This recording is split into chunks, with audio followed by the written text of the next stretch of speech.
প্রতিদিন এত রাত করে বাড়ি ফিরলে হবে? পাড়া প্রতিবেশী তো ছি ছি করছে।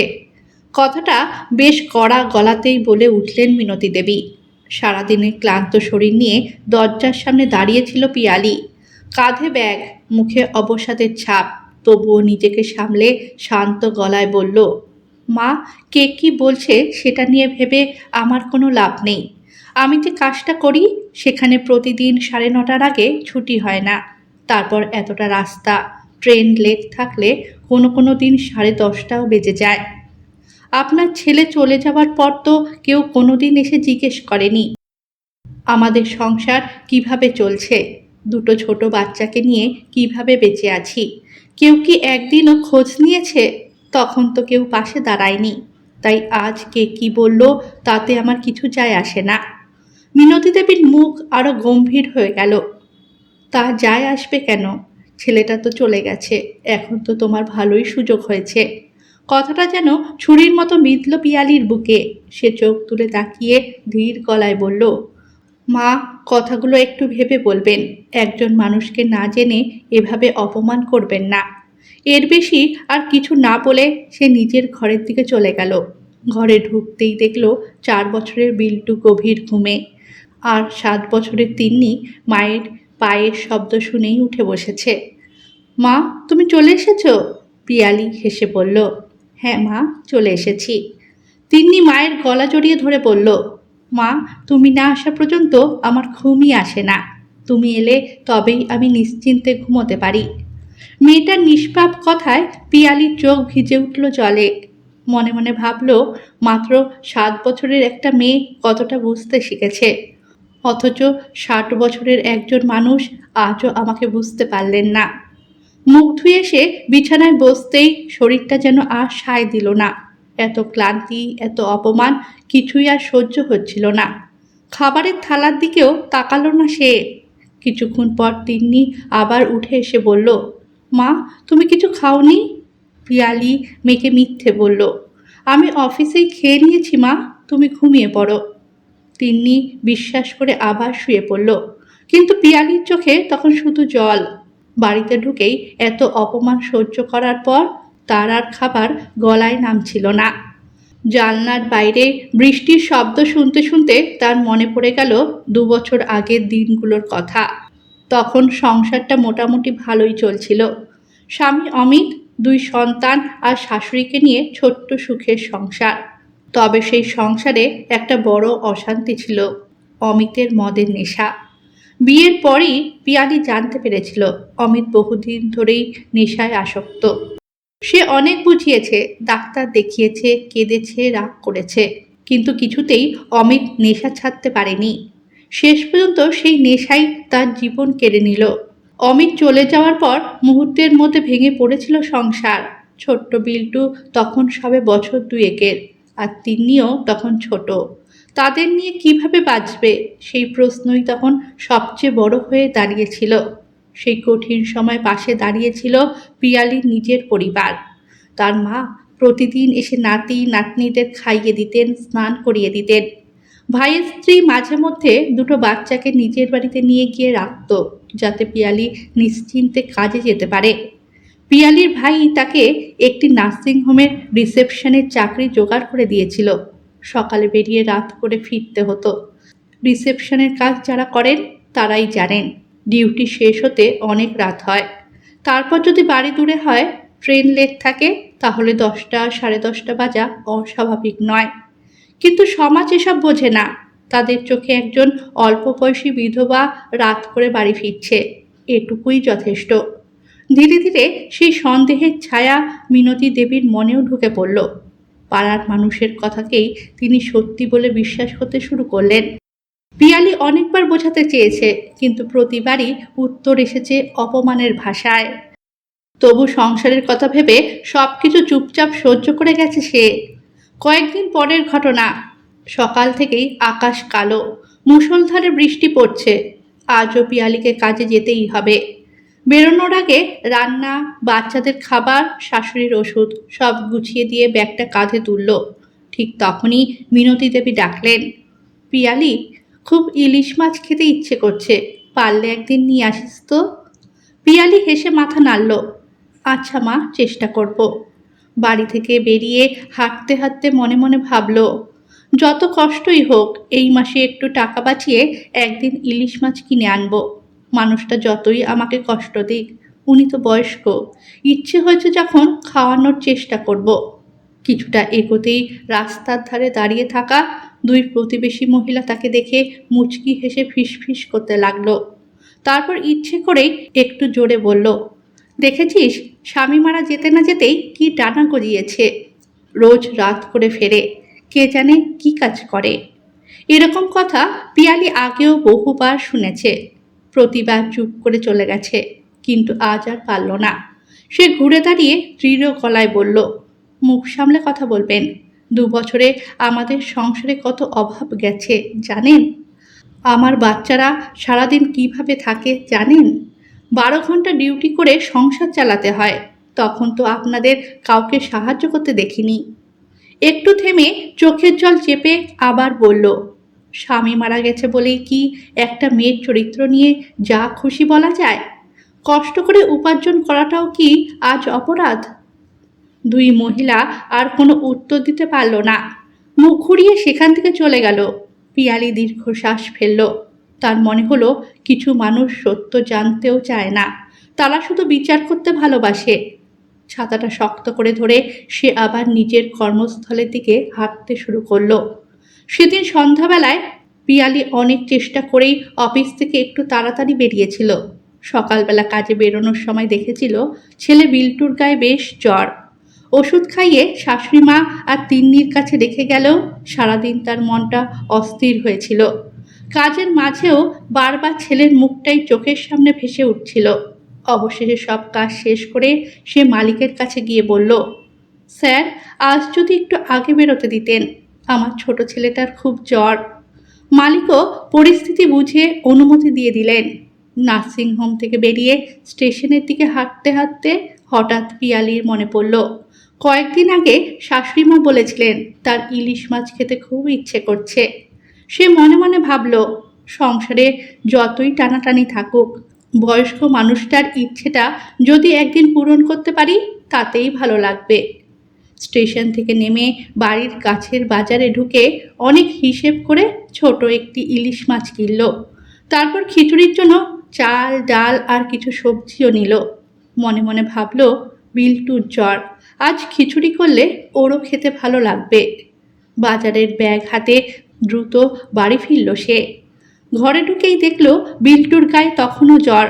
তিন্নি ভাইয়ের মাথায় ভেজা কাপড় দিয়ে জলপট্টি দিচ্ছে, আর মিনতি দেবী হাঁটুর ব্যথায় কষ্ট করে খাটে বসে আছেন।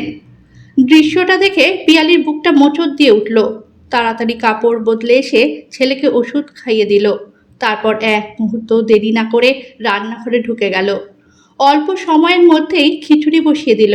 যখন কড়াইতে ইলিশ মাছ ভাজতে শুরু করলো, তখন সারা বাড়ি জুড়ে ইলিশ মাছের সুগন্ধ ছড়িয়ে পড়ল।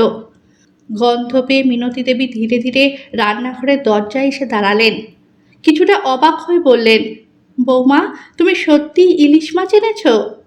পিয়ালি হেসে বলল, হ্যাঁ মা, আপনি সেদিন বলেছিলেন না খেতে ইচ্ছে করছে, তাই ভাবলাম কষ্ট করে হলেও একদিন নিয়ে আসি।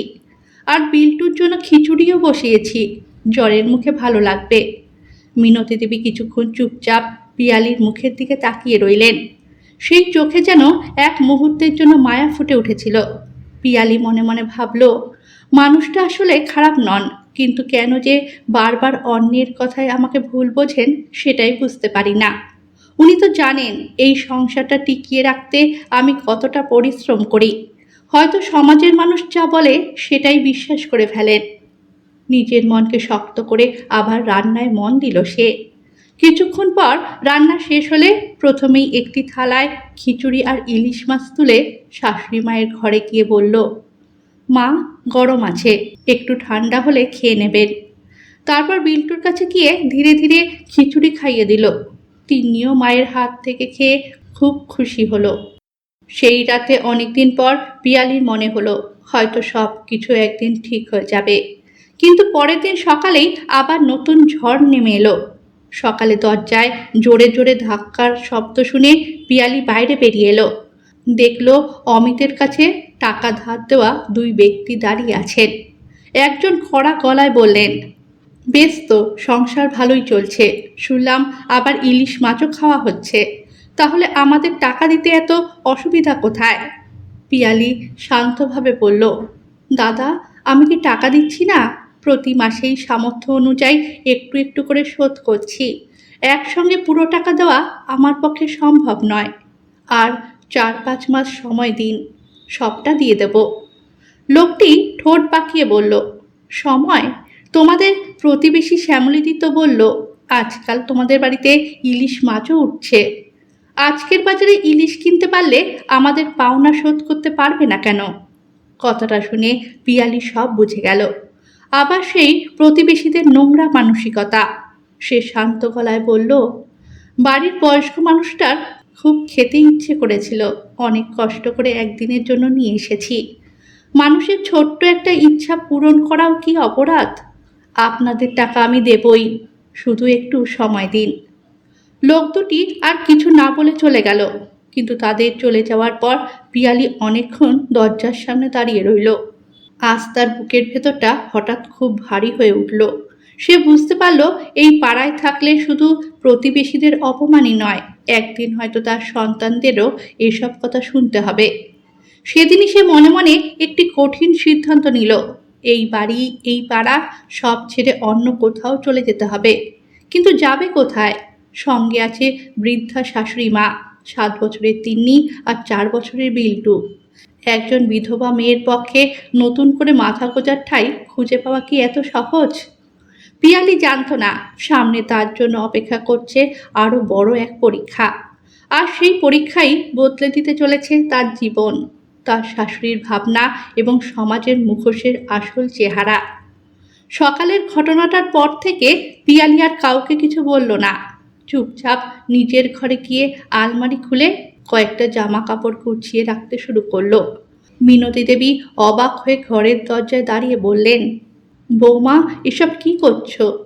পিয়ালি শান্ত গলায় বলল, মা, আমি সিদ্ধান্ত নিয়েছি এই বাড়ি ছেড়ে চলে যাব। এই পাড়ায় আর থাকতে চাই না। প্রতিদিন অপমান, প্রতিদিন সন্দেহ, এভাবে বাচ্চাদের বড় করতে পারবো না। কথাটা শুনে মিনতি দেবী কিছুক্ষণ চুপ করে রইলেন, তারপর বললেন, আমি আমার স্বামীর ভিটে ছেড়ে কোথাও যাব না। পিয়ালি বলল, স্বামীর ভিটে তো আমারও, কিন্তু মা, আমি চাই না আমার ছেলে মেয়েদের জীবনগুলো নষ্ট হোক। এই কয়েকদিনে পাড়া প্রতিবেশীর জ্বালাতনে জীবনটা সত্যিকারের অতিষ্ঠ হয়ে উঠেছে। আমি ভাইকে বলেছিলাম যে আমার বাপের বাড়ির কাছাকাছি একটা ভাড়া বাড়ি দেখতে। এ বাড়িতে চাবি তালা দেওয়া থাকবে, আমি মাঝে মাঝে এসে পরিষ্কার করে যাব। দেখুন মা, ভাড়া দিয়ে সংসার চালাতে আমার অনেক কষ্ট হবে, কিন্তু তবুও আমি আমার ছেলে মেয়েদের একটা সুস্থ পরিবেশ দিতে চাই। আর তাছাড়া বাপের বাড়ির কাছাকাছি থাকলে আমি তো নিশ্চিন্তে কাজে যেতে পারবো। আপনার বয়স হচ্ছে, ছেলে মেয়েরা ছোট, আমি তো কাজে যেয়েও নিশ্চিন্তে থাকতে পারি না। সেদিন রাতে ঘুম এলো না মিনতি দেবীর। বারবার মনে পড়তে লাগলো গত 2 বছরের প্রতিটি ঘটনা। ছেলে মারা যাওয়ার পর এই মেয়েটাই তো সংসারটা টেনে নিয়ে চলেছে। নিজে না খেয়ে বাচ্চাদের খাইয়েছে। হাঁটুর ব্যথায় তিনি যখন উঠতে পারেননি, তখন পিয়ালি ওষুধ এনে দিয়েছে। নিজের শখ আহ্লাদ সব বিসর্জন দিয়ে সংসারের জন্য লড়াই করেছে। তবু তিনি কি দিয়েছেন তাকে? শুধু অপমান আর অবিশ্বাস। পরদিন সকালবেলা পিয়ালি অফিসে চলে যাবার পর মিনতি দেবী বারান্দায় বসেছিলেন।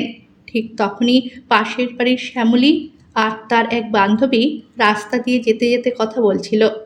কাল তো লোক দুটোকে ডেকে ভালোই অপমান করালাম, এবার দেখবি বৌমাটা বেশি দিন থাকবে না।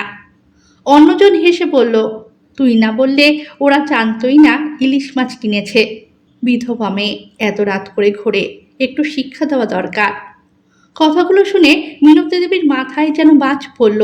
তিনি বুঝলেন এতদিন যাদের কথা বিশ্বাস করে নিজের বৌমাকে কষ্ট দিয়েছেন, তারাই ইচ্ছে করে সংসারে অশান্তি লাগাচ্ছিল।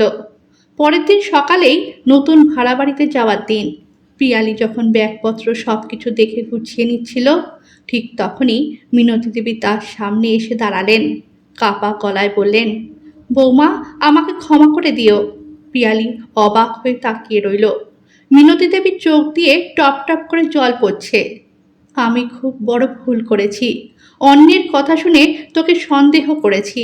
আজ নিজের কানে শুনলাম যারা তোকে নিয়ে নোংরা কথা বলতো তারাই সব জায়গায় বদনাম ছড়িয়েছে। পিয়ালির চোখও ভিজে উঠল। সে ধীরে ধীরে বলল, মা, আমি কখনো আপনার বিরুদ্ধে ছিলাম না। শুধু চেয়েছিলাম আপনি একবার আমার জায়গায় দাঁড়িয়ে ভাবুন। মিনতি দেবী আর নিজেকে সামলাতে পারলেন না, কেঁদে ফেললেন। ঠিক তখনই তিন্নি আর বিল্টু দৌড়ে এসে মাকে জড়িয়ে ধরল। তিন্নি বলল, আচ্ছা মা, আমরা নতুন বাড়িতে কখন যাব? পিয়ালি দুই সন্তানকে বুকে টেনে নিল। অনেকদিন পর তার বুকের ভেতরের জমে থাকা কষ্ট যেন একটু হালকা হলো। বলল, এখনই বেরোবো। মিনতি দেবী এবং পিয়ালি সমস্ত ব্যাগপত্র গুছিয়ে যখন রিকশাতে তুলছে, ঠিক তখনই পাড়ার অনেক মানুষ তখন সেখানে দাঁড়িয়ে। মিনতি দেবী সবার সামনে দৃঢ় গলায় বললেন, আজ একটা কথা সবাই শুনে রাখুন। আমার বৌমাকে নিয়ে আর একটা খারাপ কথা কেউ বলবেন না। আমার সংসার কিভাবে চলে সেটা আমার বৌমা জানে। যারা সাহায্য করেনি তাদের বিচার করারও কোনো অধিকার নেই। শ্যামলী মাথা নিচু করে দাঁড়িয়ে রইল। মিনতি দেবী আবার বললেন, একজন বিধবা মেয়ে নিজের দুই সন্তান আর বৃদ্ধ শাশুড়িকে নিয়ে মাথা উঁচু করে বাঁচার চেষ্টা করছে। তাকে সম্মান করতে না পারলেও অপমান করার অধিকার কারো নেই। সেদিন পাড়ার অনেকেই লজ্জায় মুখ নামিয়ে নিয়েছিল। অমিতের ধার করা টাকার শেষ কিস্তিটাও শোধ করে দিল পিয়ালি। যে দুজন টাকা নিতে এসেছিল তারাও বলল, বৌমা, তোমাকে ভুল বুঝেছিলাম, আমাদের ক্ষমা করে দিও। পিয়ালি শুধু মুচকি হেসে বলল, মানুষকে বিচার করার আগে তার লড়াইটাও একবার দেখবেন, তাহলেই আর ভুল হবে না। সময়ের সঙ্গে সঙ্গে সংসার আবার স্বাভাবিক হয়ে উঠল। মিনতি দেবী আর কোনোদিন প্রতিবেশীদের কথায় কান দিলেন না, বরং কেউ পিয়ালিকে নিয়ে কিছু বলতে এলেই বলতেন, আমার বৌমা আমার ছেলের মতোই, এই সংসারের ভরসা, ওকে নিয়ে একটা কথাও শুনবো না। পিয়ালিও আগের মতোই সংসার, চাকরি আর সন্তানদের নিয়ে নিজের জীবনটা গুছিয়ে নিল এবং নতুন ভাড়া বাড়িতে তাদের আর কোনো অসুবিধা হয়নি। অবশেষে পিয়ালি তার দুই সন্তানকে সুস্থ পরিবেশ উপহার দিতে পেরেছিল এবং নিজেও শান্তিতে কাজে যেত বয়স্ক শাশুড়ি মা এবং দুই ছেলে মেয়েকে রেখে। পিয়ালির বাপের বাড়ি কাছে হওয়ায় পিয়ালির মা, তার ভাই এবং ভাইয়ের বউ সকলে মিলে সাহায্য করত। পরবর্তীতে পিয়ালি চাকরিটা ছেড়ে দেয়, কারণ ও একটি স্বনির্ভর গোষ্ঠীতে হেড হিসাবে জয়েন করে পিয়ালি। ক্লাবের কিছু মানুষজন পিয়ালির এই সততা এবং সাহসিকতা দেখে তারাই বলেছিল স্বনির্ভর গোষ্ঠীর দায়িত্বটা সামলাতে। এখন একটা নিজস্ব এনজিও খুলেছে পিয়ালি। এখানে বহু মেয়েদের কাজের ব্যবস্থা সে করে দেয়। বহু বয়স্ক মানুষ যাদেরকে তাদের ছেলেমেয়েরা দেখে না, তারা পিয়ালির এই এনজিওতে আছে। সে বুঝেছিল সমাজের সব মানুষের মুখ বন্ধ করা যায় না, কিন্তু নিজের সততা আর ভালোবাসা দিয়ে একদিন সত্যিটা ঠিকই জিতে যায়। সমাজের কথায় নয়, মানুষের ব্যবহার দেখে তাকে বিচার করা উচিত, কারণ যে মানুষটা নীরবে সবচেয়ে বেশি দায়িত্ব পালন করে, অনেক সময় সেই মানুষটাকেই সবচেয়ে বেশি অপমান সহ্য করতে হয়। কিন্তু সত্য, ধৈর্য আর ভালোবাসা একদিন না একদিন অবশ্যই নিজের মর্যাদা ফিরিয়ে আনে।